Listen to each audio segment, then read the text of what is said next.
Bienvenidas, bienvenidos a otro capítulo de You Modelo, este podcast que hace la Universidad Modelo para encontrar referentes para nuestra comunidad universitaria y en general para la sociedad. Siempre tenemos invitadas o invitados súper especiales, hoy no es la excepción, porque el personaje con el que voy a conversar hoy tiene como muchas características que creo nos hacen reflexionar respecto de quiénes somos y para qué estamos aquí en nuestra vida y en el lugar en donde estamos, ¿no? Entonces quiero saludar y agradecer, porque además acaba de participar en el Congreso de Ingeniería dando una charla y que se haya tomado este tiempo para estar aquí en You Modelo. Quiero saludar a Gaby, a Tomita, a Gaby Ruiz. Hola. Hola. ¿Cómo están? Y aquí la saludo y te agradezco muchísimo, de verdad. Gracias por aceptar la invitación y gracias por dar este espacio para platicar con la comunidad universitaria y modelista. Al contrario, más bien yo siempre les agradezco muchísimo que me abran las puertas para comunicar un mensaje y pues me dan trabajo, y eso para mí es de mucho agradecimiento y de mucha bendición. Gracias, Gaby. Bueno, pues mira, este podcast es un poco para conocernos y que te conozcan un poco más. Así que te voy a pedir empezar esta charla platicando un poquito de tu niñez, de dónde eres, cómo fue un poco el tema de tu educación, porque como quiera estamos en la universidad, y entender un poquito cómo fue tu primaria, cómo fue tu secundaria, cómo fuiste tomando estas decisiones también en la parte laboral, o en la parte de la elección de la carrera, cómo hiciste para estudiar, qué hiciste para estudiar, esa parte, ¿no? Como tu niñez, como contada a través de la vida educativa. A ver si podemos hacer eso. Vale, súper, sí, claro. A ver. Pues, o sea, nada, yo vengo de una familia donde mis papás tomaron la decisión muy asertiva en ese momento de reubicarse. Ellos son de la Ciudad de México, antes de Feños, ¿no? Y optaron por provincia, ubicarse en Morelia. Mi papá todavía como que no soltaba mucho la ciudad y iba y venía hace unos 5 años. Y mi mamá en una ciudad donde pastaban vacas, ¿no? Sin recurso para moverse. Estaba ya mi hermano mayor, yo en brazos, venía en camino todavía. Entonces a mi mamá le tocó los cimientos de esa ciudad de Morelia, en Michoacán. Y pues siempre me consideré como una persona muy solitaria, diferente. Me costaba mucho trabajo hacer amistades. Y tuve una muy mejor amiga, y hasta la fecha, Carola, y estuvimos desde se llamaba nuestro kinder El Principito. Y aparte éramos vecinas, ¿no? Entonces, si no estábamos en la escuela juntas, estaba yo en su casa o ella en la de nosotros, y así convivimos, ¿no? Pero yo siempre me consideré una persona muy solitaria. Y después de ahí, la primaria, pero fíjate que mi hermano es menor, y en esa época no había tanto estudio, paciencia incluso, de niños con alguna neurodiversidad. Sí, exactamente. Le daban incluso el psiquiatra, me acuerdo más de medicamentos, ¿sabes? Tegretol, y entonces mi mamá decía, es que tu hermano es muy inteligente y se aburre en las clases. Es hiperactivo, no me acuerdo. Y pues gracias a él nos corrieron así como de varias escuelas, ¿no? Hasta que mis papás tomaron la decisión, ¿sabes qué? Tu hermano mayor y tú se van a quedar en esta escuela, y bueno, pues vamos a hacer un gran paseo con Daniel, que es el menor, y pasó por 6 escuelas, ¿no? Una por año. Pero bueno, nosotros ya estábamos más estables, pero igual lo mismo, ¿sabes? Así de, me costaba mucho trabajo encajar. Y luego llega la adolescencia. Sí, y súper acomplejada además, porque mi hermano grande y yo teníamos, digamos, un defecto, y siempre ya lo acotó así como entre comillas, porque pues realmente no, pero en ese momento no existía esta palabra bullying. Pero pues te molestaban, ¿no? Te decían nombres, te atacaban de cierta manera. Los niños pueden ser muy crueles a veces, ¿no? Pues no tienen como exactamente esa conciencia de que pueden lastimar al prójimo. Y bueno, pues obviamente también es una proyección de sus casas, todo eso, ¿no? Ya lo social. Y molestaba mucho a mi hermano y a mí porque teníamos los dientes muy grandes, los de enfrente, y además no teníamos mentón. Entonces, ¿conoces? Digo, ya es como siempre digo de mi rodada, porque ya tengo mis años, los cuentos de Condorito. Sí, claro. Éramos un par de Condoritos, ¿no? Entonces, pues sí, nos molestaban mucho. Y yo veía que mi hermano no se defendía y eso también me daba mucho coraje. Y no sé de dónde, más bien yo lo defendí una vez, así de, pues si te vas a venir. De una. Ajá, exactamente, y lo que nos toque, ¿no? O sea, pero claro que soy bien pacifista, O sea, digamos que en ese momento era situación especial. Sí, exactamente, situaciones extremas de sobrevivencia estudiantil. Y también tenía unas compañeras que a mí me molestaban. Mi papá es una persona bajita de estatura. Okay. Y entonces él siempre, pero especial de carácter, Okay. Entonces nos enseñó, digamos que, a defendernos, pero mi mamá, por ejemplo, le decía, es que ellos tienen que forjar su carácter, ponlos en una esquina a vender chicles o así, ¿no? Como muy extremo, y mi mamá, no, ¿cómo crees? La gente... Morelia, ¿no? ¿Qué van a decir? Los niños que están en la escuela y venden chicles por la tarde en la esquina, así, ¿no? El que van a decir tal vez, ¿no? Y entonces, pues, mi papá duro y mi mamá, pues, no tan en la duro. otra posición. Exactamente. Entonces, una vez mi papá me dijo, si te molesta esta niña, miéntale la madre. O sea, estamos hablando de esas épocas, no, claro, o sea, total. A mí me cuadra pues, perfecto. No, a mí me cuadra, es que a mí me cuadra perfecto. Y creo que es, perdón, interrumpa la historia, pero creo que es parte de este tipo de espacios. Sí. Que también identifiquemos los contextos. Ajá. O sea, esta parte de la inteligencia contextual, ¿no? De que la gente no solo haga o sea, esto de juzgar el pasado con el conocimiento del presente, también me parece como una cosa muy injusta, ¿no? Y muy difícil. Sí, son situaciones difíciles. Y no, claro, no, es que a mí me supercuadra. De hecho, digo, hoy, efectivamente, hoy sonaría algo rarísimo y que todo el mundo quizá diría, ay, qué terrible. Pero quizá en otro momento era como así se debería de hacer, ¿no? Digo, no que estuviera bien, ¿no? Sino que yo lo veo como al contrario. Hoy te puedes topar con alguien que no te guste cómo maneja, lo ves feo y chinga tu madre, ¿no? O sea, ¿sabes? Como que ya la palabra o así como que es más a la ligera, ya. ¿no? Y en esa época era de, ¡ay! Sí, claro. Mi papá me dijo que no. Y entonces, pues dicho y hecho, ¿no? La verdad es que había algo en mí que me decía, tienes que sacarlo, eres diferente, pero no me atrevo a ser diferente, quiero encajar, ¿qué van a decir? Y todos estos conflictos existenciales, y bueno, pues obviamente, sí, y aparte la chava que me molestaba, me acuerdo, era muy alta y yo siempre fui muy chiquita. Okay. Entonces, un día me agarró de la pierna y pues volé, ¿no? Me levanté, me sacudí. Y bueno, nadie la conoce. Bueno, o sea, sí, yo la conozco, ¿no? Pero Dulce, chica, tu madre, así, ¿no? Y se me quedó viendo así como si le hubiera ayudado tres patadas, ¿no? Lo peor. Lo peor de la vida. Obviamente me fue a acusar con la maestra, como yo era muy aplicadita, muy modosita, callada y así, dice, Gaby, quiero hablar contigo. A ver, tu compañerita dice que le mentaste la mamá. ¿Y qué onda? ¿Por qué hiciste eso? O sea, porque era lo peor, casi expulsión, ¿no? Y yo, sí, maestra, me molestó.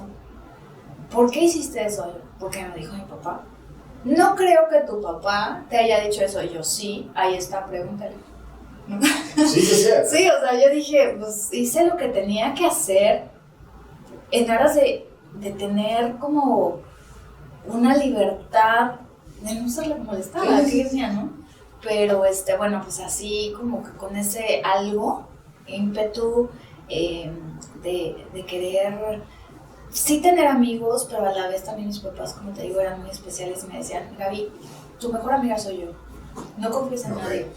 Siempre sí tuviste ese tipo de educación como de, es hacia adentro, no tanto hacia afuera. Aguas, siempre la gente va a querer algo de ti, no te dejes, etcétera. Entonces, en mis adentros yo era, pues sí quiero tener amigos. Y yo veía a mis papás como muy solitarios también, hasta que yo tome decisiones. Y es maravilloso porque uno toma decisiones desde chiquito. Sí. No necesitas así, ya estoy graduado, o ya tengo 18 años, ya puedo votar, voy a tomar decisiones. No, las vamos tomando desde siempre. Ok, llega la prepa y bueno, voy a hacer un poquito de trampa porque ya lo escuché.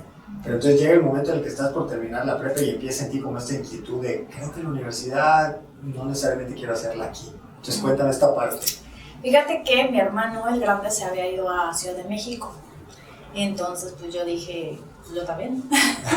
Pero mis papás, sí, sobre todo mi papá, era de las personas que yo le pedía, oye, ¿puedo ir a una pijamada? No. Las gallinas siempre tienen que estar en su corral, ¿no? Entonces, por seguridad también, ¿no? Sí, no entiendo esa parte, pero como que aquí.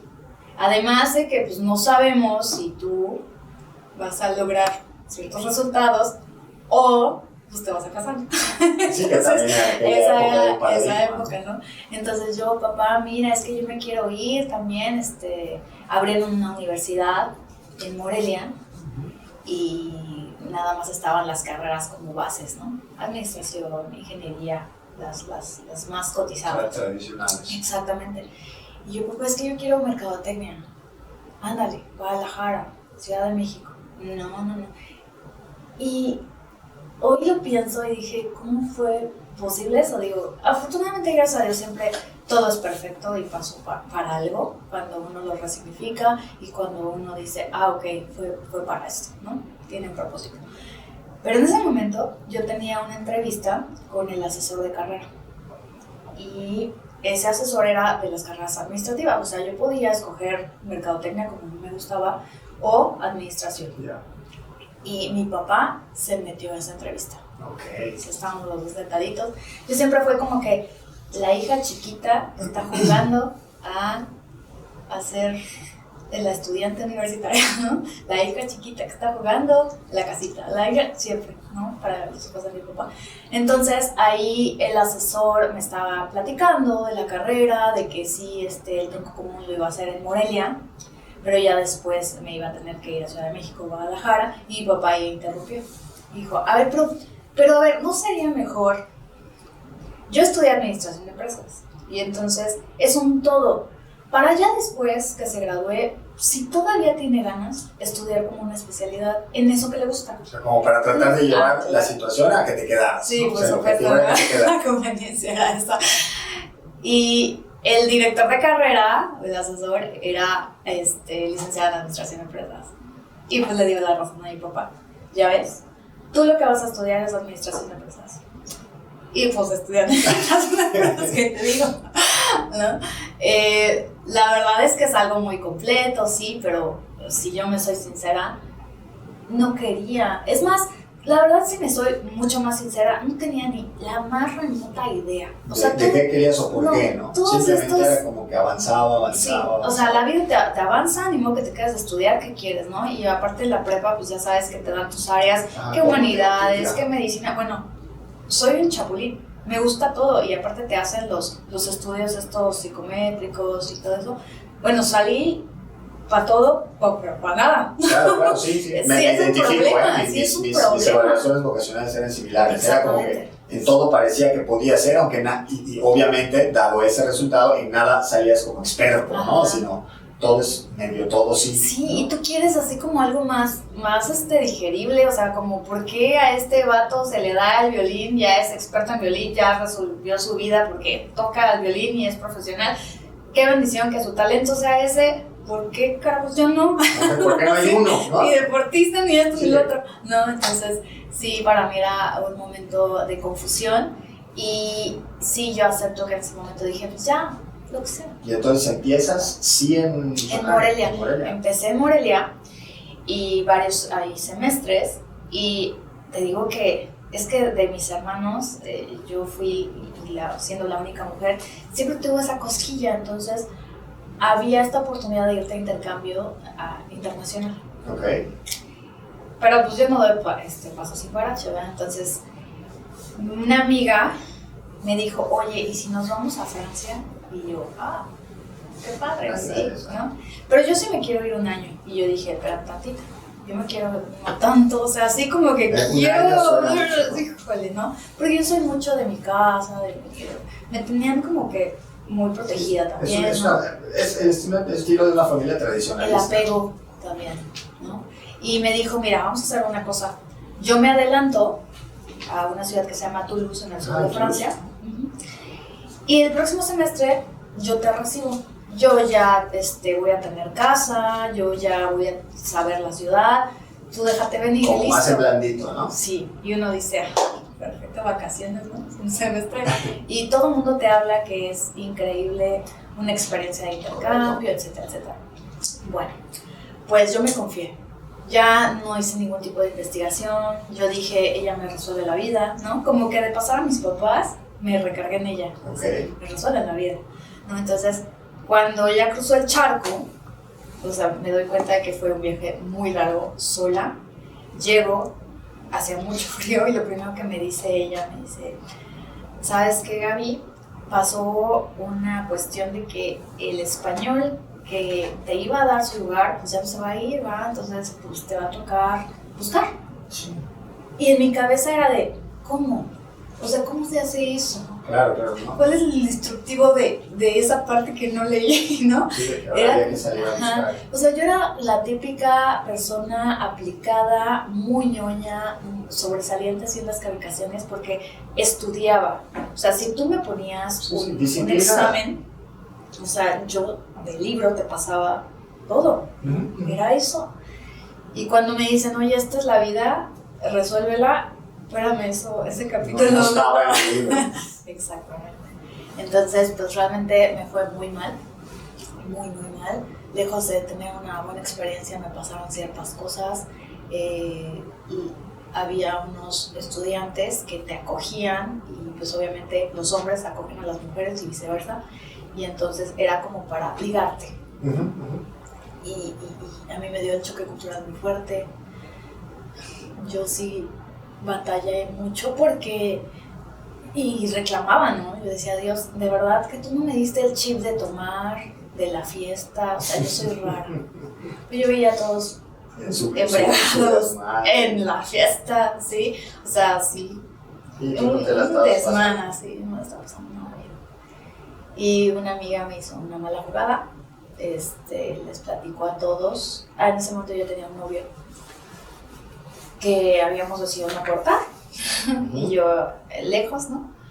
Y me dijo, y les dijo a todos como por chisme, mira, ella es fácil, ella te va a decir que no, pero sí, o sea, es su estrategia, no sé qué. Y un día me encerraron en un cuarto con 2 franceses y me asusté muchísimo. Pero haciendo el recuento de mi vida, que van a saber más adelante qué onda, la adrenalina que uno tiene cuando se expone a situaciones de peligro o siente que está en peligro, creo que es mucha. Porque literalmente yo estaba muy asustada y me parece que cargué a un francés. O sea, quítate, como en temas de fuerza. O sea, no, como que muy firme yo y me dejó pasar, ¿no? Y ya desde ahí yo estaba muy insegura en ese lugar. O sea, me sentí muy mal. Le hablé, duré 4 meses, iba a durar 6, y le hablé, ya no dormía, no nada, le hablé a mis papás, por favor, regrésame. Y mi papá, ¿por qué no me dijiste antes? O sea, sí, ¿no? Y yo con este pensamiento de que estoy fallando, el fracaso, sí, no pude, ¿sabes? Siendo bien ñoñita y todo, y me regresé. Y ya a partir de ese momento, hice regulación de materias.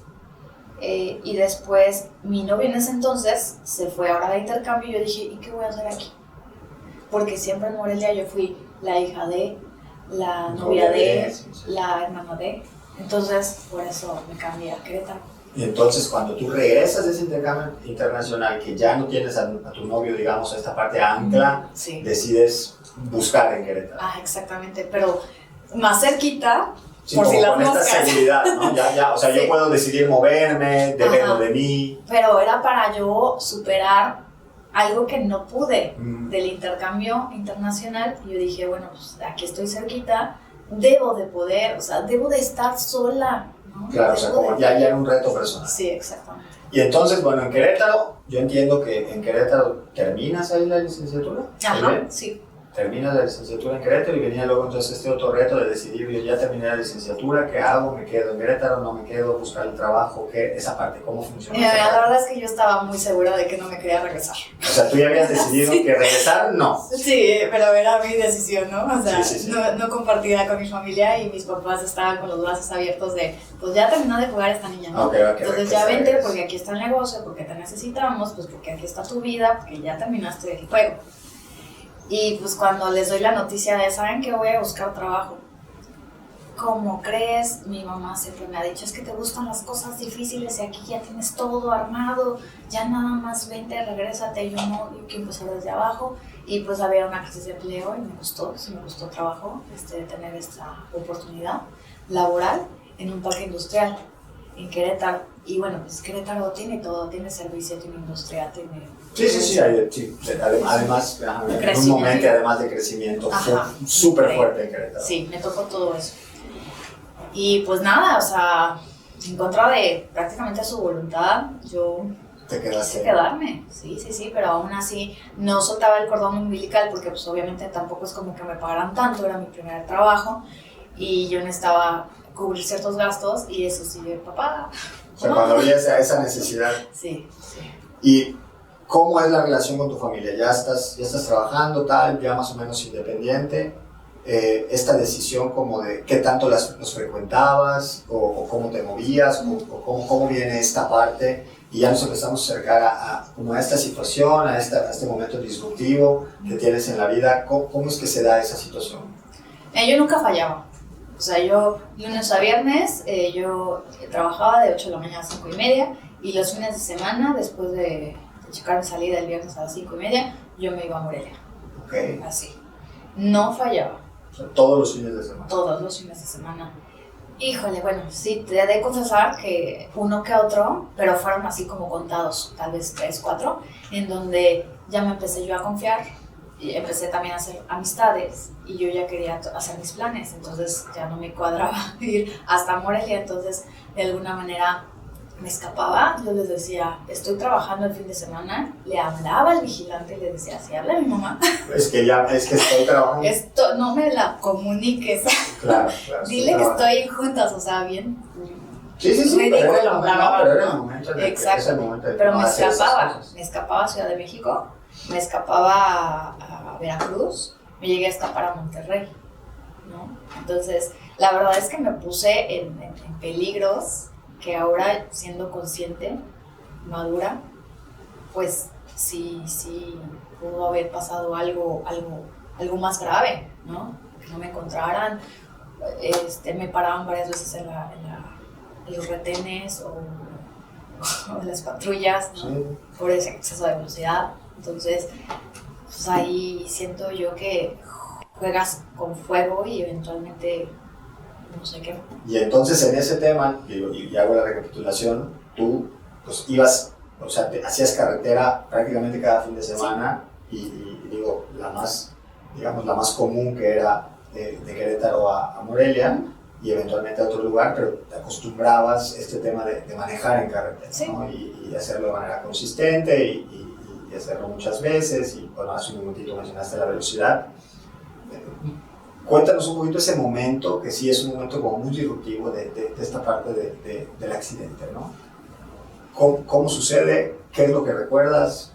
¿A partir de qué? Y luego de regreso, o sea, ¿cómo se da ese momento del accidente y cómo empieza a cambiar? O sea, ¿cómo se da todo este evento que pues, definitivamente se volvió un nicho ahí particular en ti? ¿Cómo es ese día? ¿Cómo funciona? ¿Qué pasó? Sí, bueno, me acuerdo de todo, para empezar. E incluso una semana antes pasé una caseta y me dieron un folleto acerca del exceso de velocidad. Y así como lo vi, lo puse en el copiloto. Es como que no aplica para mí, sí, yo como ligas. Y ya después de esa semana, igual trabajé el lunes a viernes. El viernes salí. Una amiga se iba a venir conmigo, la pasé a recoger y de repente ya estábamos como en la salida de Querétaro hacia Celaya y hacia Morelia y me dice, ¿sabes qué? No estoy segura de irme. Y la verdad es que siempre me ha gustado estar sola, ¿no? Pero tampoco te incomodaba. Exacto, porque cuando vas con una persona como que, imagínate, es más precavido, como que me sentía más tensa, ¿no? Y cuando ella me dijo, ¿sabes qué? Mejor no. No te preocupes, te llevo a la casa, éramos roomies. La fui a dejar todavía y ya me fui sola y yo en mi cabeza liberaba, ¿no? Y también me iba por las carreteras libres, porque pues tenía que administrarme y todo, y bien bonito, o sea, a mí me gustaba mucho manejar y me gustaba mucho la velocidad. Y afortunadamente, de verdad, gracias a Dios, pasé esa misma caseta donde me dieron el folleto y me faltaba bien poquito para llegar a la casa de mi familia, como 40-45 minutos, y tuve un accidente automovilístico. Ahí me volteé, pasó un perro, yo decidí esquivarlo y a esa velocidad que siempre digo, pues es que no me acuerdo, pero pues la verdad es que me recuerdo que pues sí le metía. O sea, había veces que yo competía conmigo misma así de... Sí, le meto un poquito más. Si iba a llegar a la cita o cuánto va, que en lugar de 2 horas llego antes o así, ¿no? Entonces, pues tal vez me enseñaban mis papás a manejar, mi papá sobre todo a 120.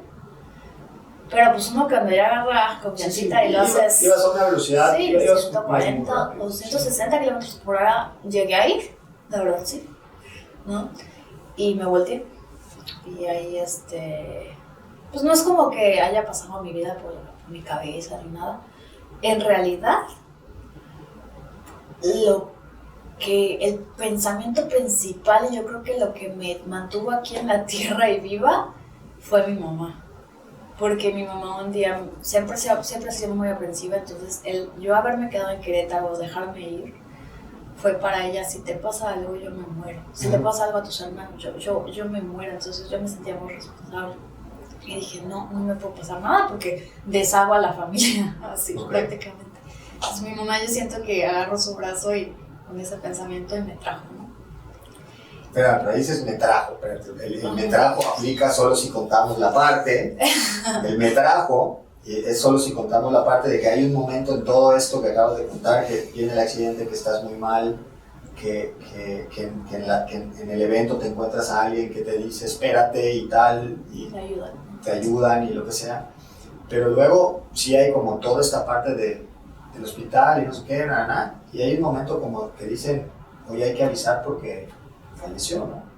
Y eso es, o sea, y digo, lo platico porque conozco ya la historia, pero esta llamada, o sea, ¿le llaman de un hospital a tu casa en Morelia? No, yo estaba en el accidente, estaba lúcida, completamente consciente, con la adrenalina a tope.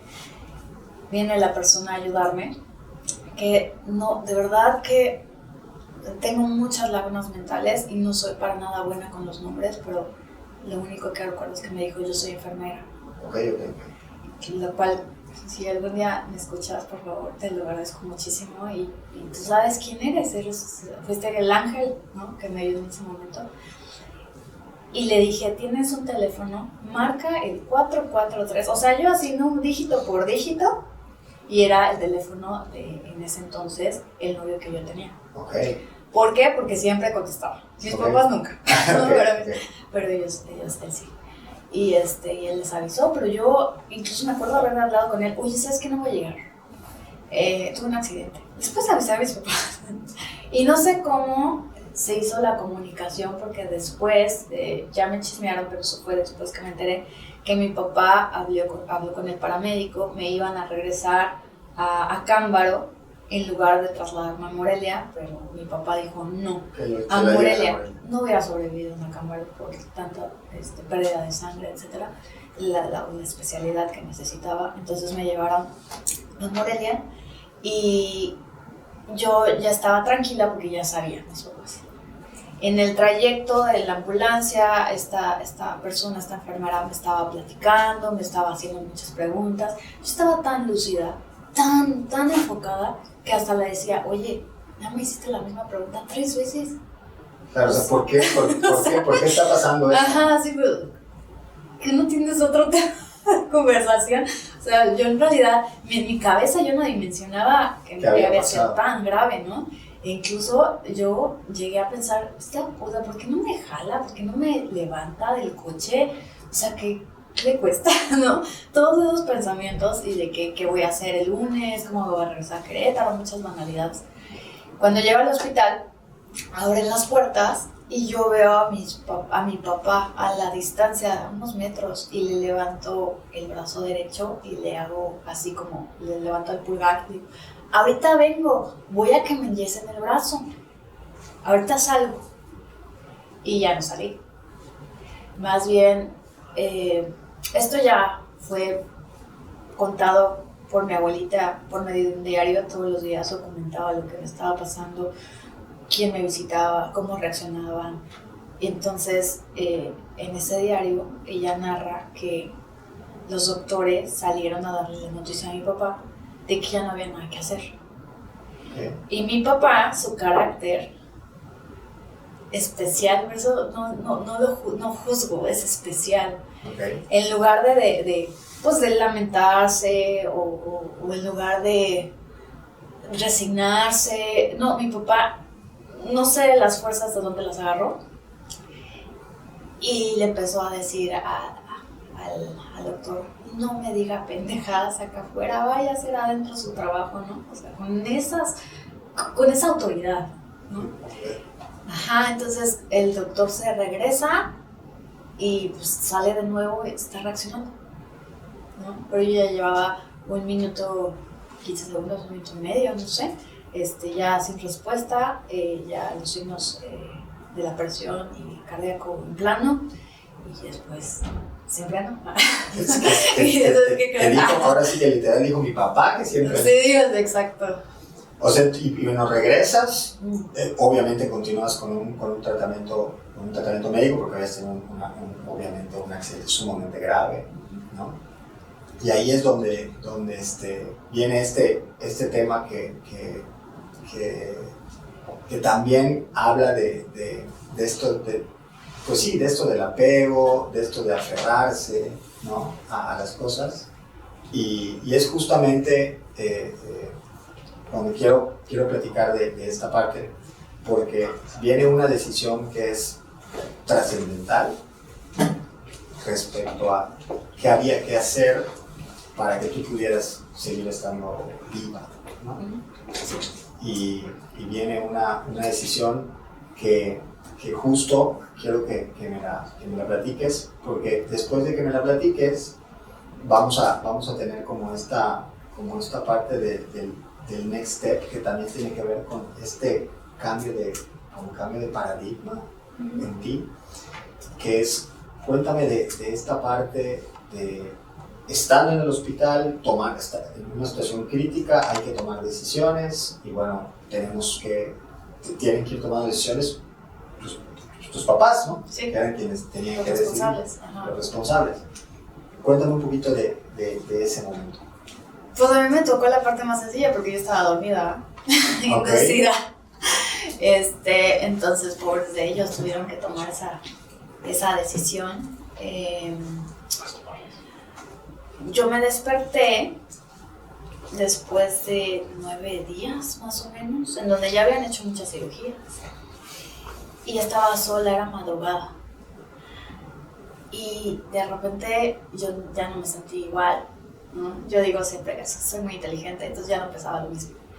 Y el brazo izquierdo, pues lo tenía inservible, todo estaba lastimado, abierto, tenía una fractura en el húmero, no me servía la muñeca, quemada, ¿no? Por el asfalto. La mano derecha estaba amarrada, porque soy muy buena para la anestesia, la metabolizo muy bien, entonces me indujeron para ponerme una intubación. Okay.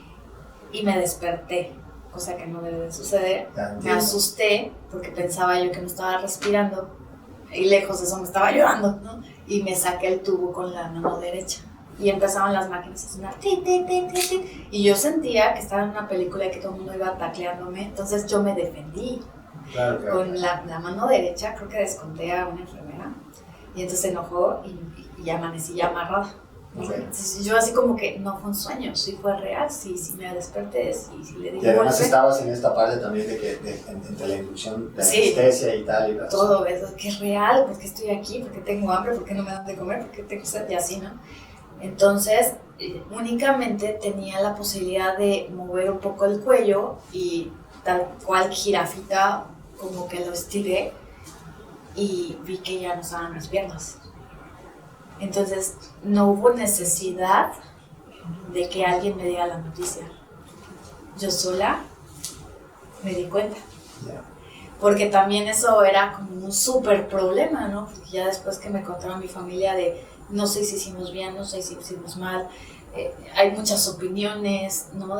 Tanto internas de la familia como externas, no, por favor, no se las corte, no va a poder, se va a suicidar, tiene 25 años, y mis papás, pues, con mucho amor tomaron esa decisión y no se equivocaron, no me dieron una segunda oportunidad. Entonces, ellos estaban muy preocupados de cómo iba yo a reaccionar al tener esta noticia, pero ya no había problema porque yo ya sabía. Y cuando despierto, ya se dan cuenta, el doctor principal, el doctor Escamilla, ya fue a la habitación. Yo no podía hablar porque tenía una traqueotomía y me empieza a hacer preguntas. Me dice, ¿sabes qué te pasó? Asiente con la cabeza. No, pues sí. ¿Quieres que te cuente todo lo que te hicimos? Sí. Y empezó con una letanía de la A a la Z, si me abrieron aquí, si me abrieron acá, la amputación, el pulmón colapsado, el húmero. O sea, yo llegué maltratadísima, la red estomacal estallada 2 veces, las miles de transfusiones, todo, así como si fuera toda la información del mundo, ¿no? a todos, o sea, yo viendo ante ti, y me dice, ¿entendiste? Y yo asentí la cabeza, pero él muy frío, yo creo que tenía que tener pues ese papel, ¿no? Okay. Y yo también necesitaba escucharlo así fríamente lo que pasó, sin suavecito, sin, ay, qué híjole, pues cortamos un dedito y después toda la pierna. ¿No? O sea, porque luego suavizamos las cosas. Sí, luego resulta ser como más tortura, ¿no? No lo hagan, digo, para mí no me funciona así, ¿no? Es respetable quien lo haga. Y si le funciona como poco a poco, como que pelando la cebollita, es lo que es una realidad, ¿no? Y ahí me cayeron todos los 20 del mundo, como que asimilé muy rápido lo que estaba pasando, la consecuencia de una decisión que yo tomé, y ahora qué iba a hacer con eso. Claro. Entonces mi cabeza estaba a 1000 por hora, así como el ratón rodando así de qué se hace con esto, tengo 25 años, cómo voy a salir adelante, cómo voy a volver a caminar, pero como pensando, como de verdad ocupándome en solucionar un problema en el que yo me metí. Okay. Entonces no tuve este tiempo de no, es que como de dolerme, aunque sí tuve un proceso obviamente de pérdida, ¿no? De tanatología, pero o sea, si a mí me dicen, esta es la curva, ¿no? Y entonces la negación y no sé qué rayos, pues yo me iba así como, ya lo solucioné, pues me vuelvo a regresar, pero otra vez, ¿no? Y las personas ahí pues no entendían mucho, pensaban que estaba en shock, porque yo hacía bromas, ¿no? Ya que empecé a hablar, yo le decía a mis papás, oye, ¿sí nos dieron pantuflas? ¿Me las puedes traer? Y mi papá corría, ¿no? Porque pues, todo lo que yo quería me lo traía. Y entonces ya después, papá, no tengo piernas, ¿no? O sea, como, y mi papá, ay, Gabriela, o sea, como que no sabían qué hacer como que con ese humor sarcástico, negro, pero era como también mi desfogue en ese momento, ¿no? Y yo quería decirles, comunicarte a las personas que todo iba a estar bien. Okay. O sea, no me estaba pasando padre, estaba muy difícil y muy doloroso. Y de alguna manera también era como resarcir de que no te preocupes, voy a estar bien, porfa no llores, ¿no? Sí, o sea, evitar el dolor del otro. Exactamente. Y ya un poquito para ir hacia abajo en el podcast es esto, pasa esto, luego tú pasas por todo este proceso en el que tienes que decidir, pues ya, pues sí, sin piernas, luego decidir qué hacer contigo para decidir qué tan independiente o no, qué hacer con la decisión de si prótesis o no, y luego con prótesis aprender o no, y o sea, ¿Cómo ese momento, porque además acabo de oírte dar un mensaje, ¿no? A un grupo de jóvenes, cómo ese momento sí de verdad cambia este paradigma y entonces ahora tú empiezas a contar la vida desde otro lugar, ¿no? Y empiezas a mandar este mensaje, que es el que me gustaría que compartiéramos ahorita pues sí, eventualmente va a haber temas, ¿no? Pero pues, uno lo que tiene que hacer es ver cómo arreglarlo. ¿Cómo transitas en eso? ¿Cuál es ese mensaje que te queda, ¿no? De cómo vas tomando esas otras decisiones en la posteriori. Ok, ya pasó esto, todo va a estar bien, pero espérame, luego hay que demostrarle a la gente que todo va a estar bien, porque bueno, decir todo va a estar bien no es igual, porque la gente ha de decir, esta pobre cree que todo va a estar bien, pero no va a estar bien. No tengo idea. Claro, hasta que tú empieces a demostrar que sí las cosas pueden estar bien. Pero para que eso pase tiene que haber todo un tema de voluntad, de decisión. ¿Cómo empiezas a dar tú este mensaje ya a través del ejemplo? Sí, de la palabra, pero a través del ejemplo. Primeramente fue asumir mi responsabilidad. Okay. Porque tú acabas de decir, sí, van a pasar eventualidades en la vida. Sí, sin embargo, siempre provienen de decisiones que tú tomas, ¿no? O decisiones que alguien tomó, a lo mejor por ti, ¿no? O dejaste que tomen por ti. Exacto, siempre decides. A pesar de que pienses que no lo haces, siempre decides. Entonces, en el minuto 1, yo dije, esto pudo haber sido peor para empezar. Entonces agradezco que esté así bajo cualquier circunstancia. Ahora que hago porque yo me lo provoqué. Y aparte tengo 25 años, ¿cómo va a ser mi vida a través de los años? O sea, ¿cómo le voy a hacer? Y cuando uno asume la responsabilidad de principio, ya no se tarda tanto. Okay. ¿Sabes?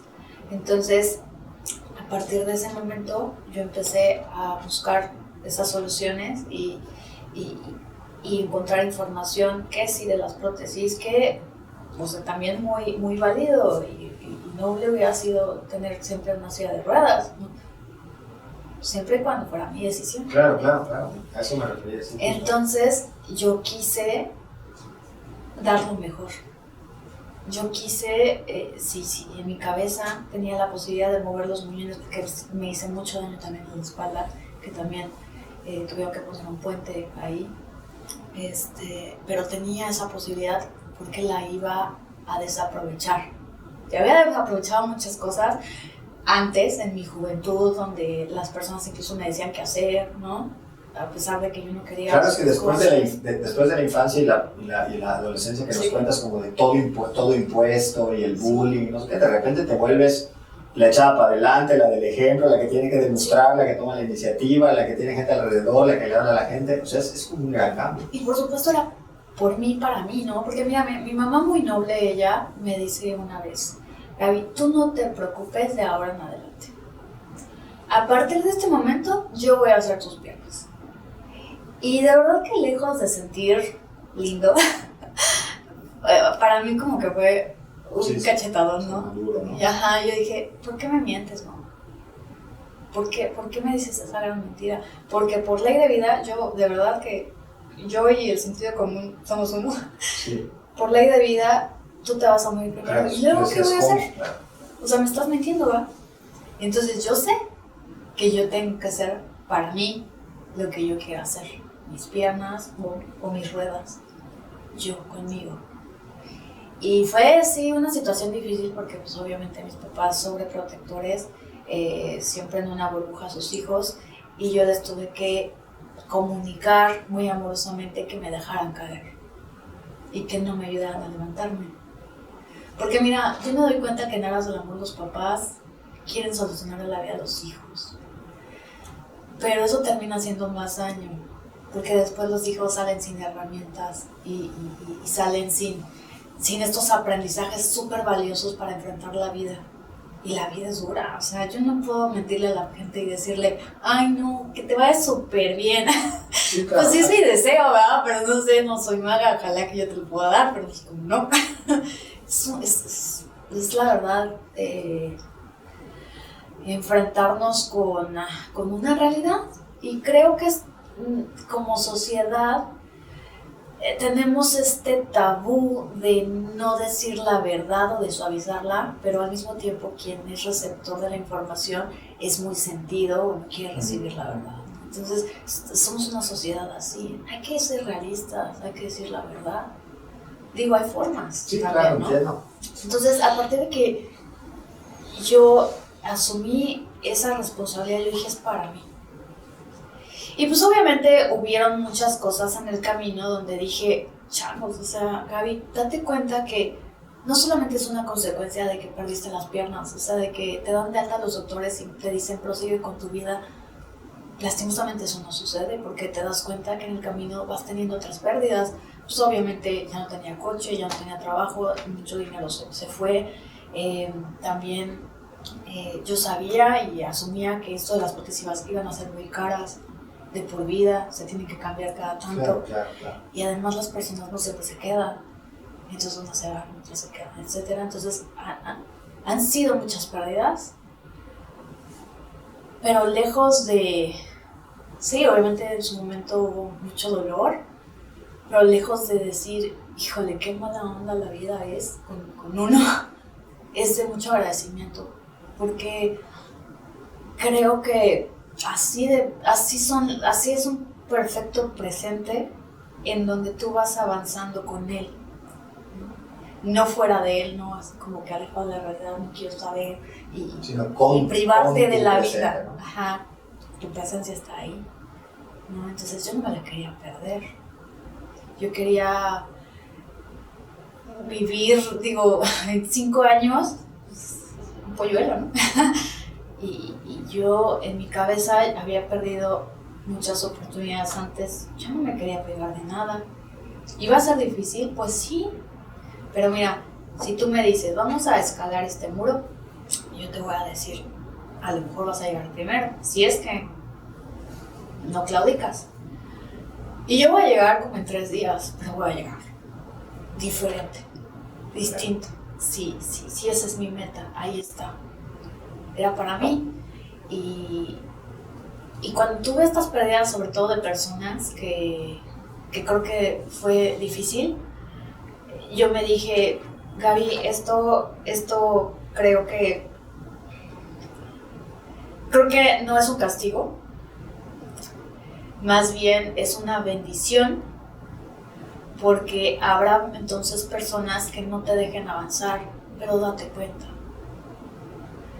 Y tampoco quiero así como jugar, como ser individualista, no, porque mucha gente obviamente estuvo muy cercana y jugamos siempre en equipo, por eso es muy importante para mí decirlo. Definitivamente tuviste gente alrededor que acompañó el proceso, ¿no? Ajá.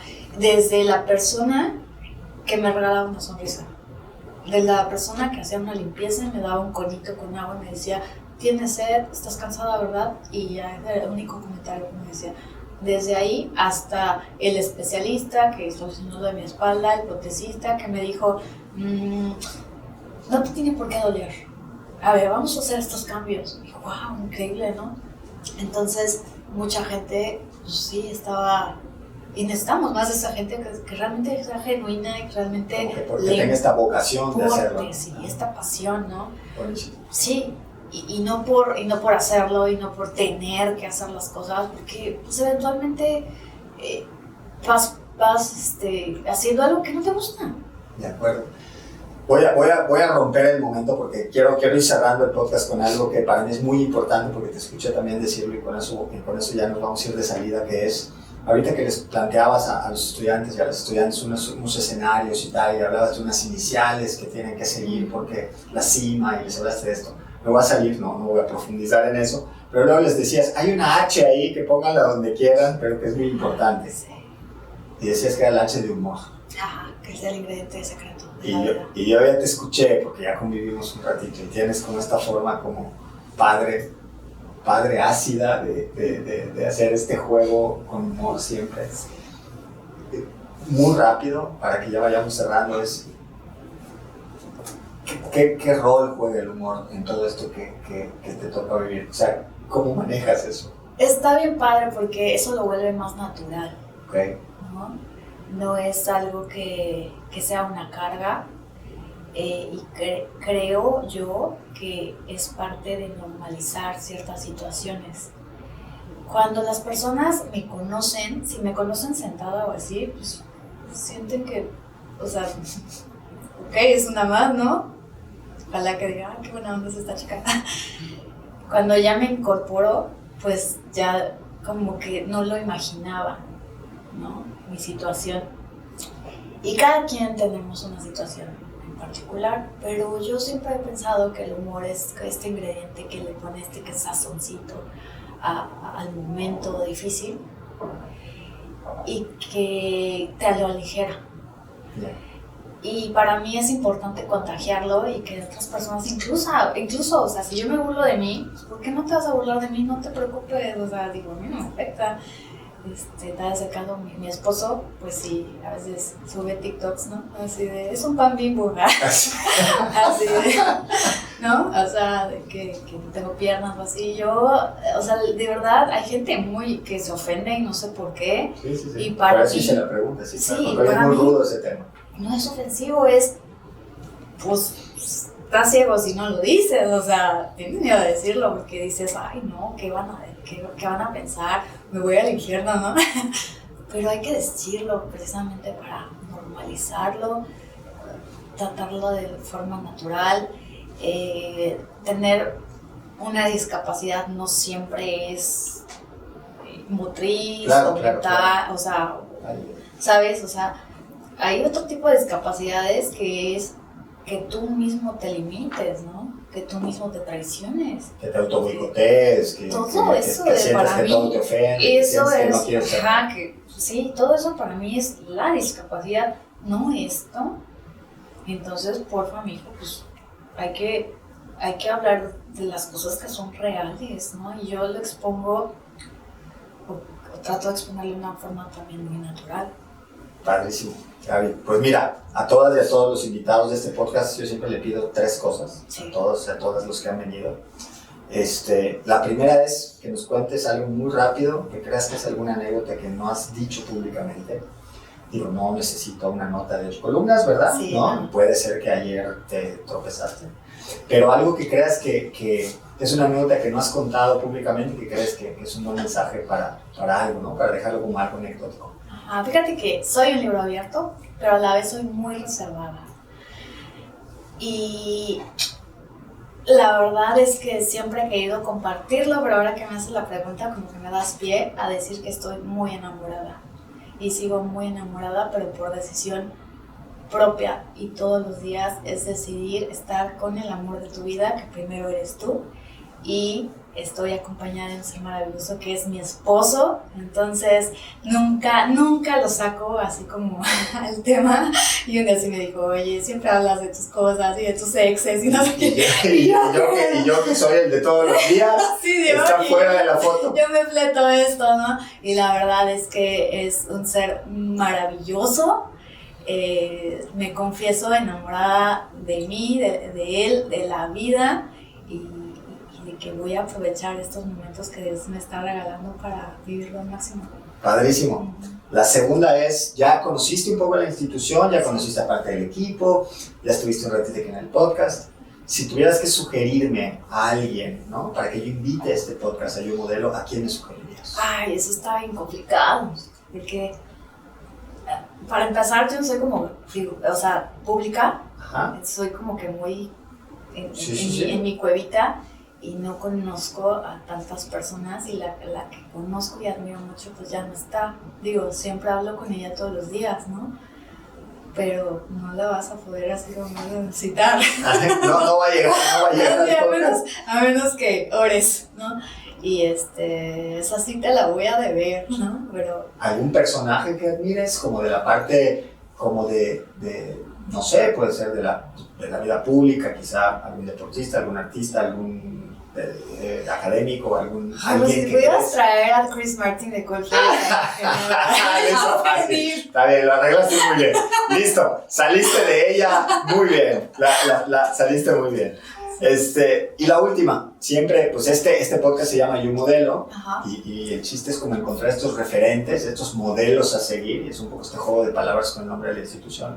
Y si tú tuvieras que completar la frase, Gaby es modelo a seguir para, ¿cuál sería eso? ¿Eres modelo a seguir en qué? Para romper paradigmas. Buenísimo. Para siempre encontrar la manera, para resignificar, para tener resiliencia, porque se puede siempre. Padrísimo.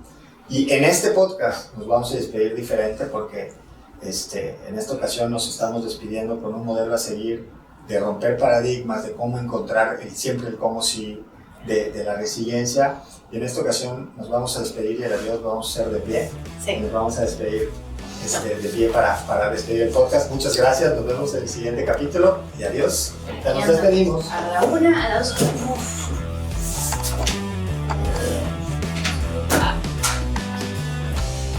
Adiós, nos vemos en la que sigue.